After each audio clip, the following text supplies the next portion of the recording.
সোনা তুমি যে জানে হাসি তুমি আমার জীবন সাথী তোমায় আমি ভালোবাসি তুমি আমার শুধু সোনা তুমি যে জানে হাসি তুমি আমার জীবন সাথী তোমায় আমি ভালোবাসি তুমি আমার শুধু সোনা তুমি যে জানে হাসি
অপূর্ব, অতুলনীয়, যা ভাষায় প্রকাশ করা যায় না।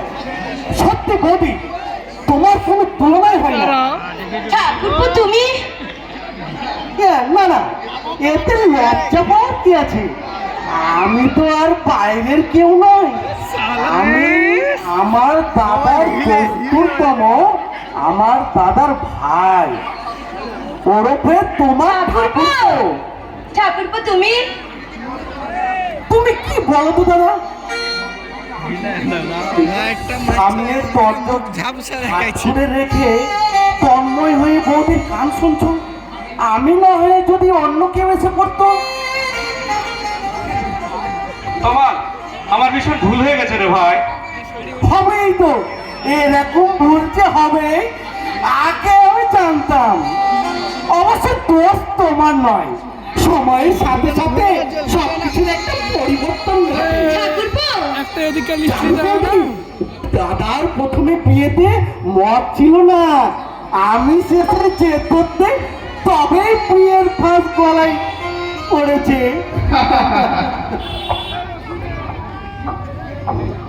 ঠাকুরপো কমাল, এই কমাল, তুই কিন্তু না দিন দিন ভীষণ ফাজিল হয়ে যাচ্ছে, বুঝতে পারছিস তো? সত্যি তো, বৌদির সামনে কথাটা আমার মোটেও বলা উচিত হয়নি। আসলে আমার কোনো কাণ্ডজ্ঞান নেই তো, তাই যখন যা আসে তুম করে বলে ফেলি। তো কি বলবি? তুমি হা করে দাদার বুকের দিকে কি দেখছো? কই না তো তাহলে তো বলতে হবে আমার চোখেরই দোষ আছে। এই এই শোন কমাল, ওই তুই তোর যাত্রা দলের কাজ ছেড়ে দে।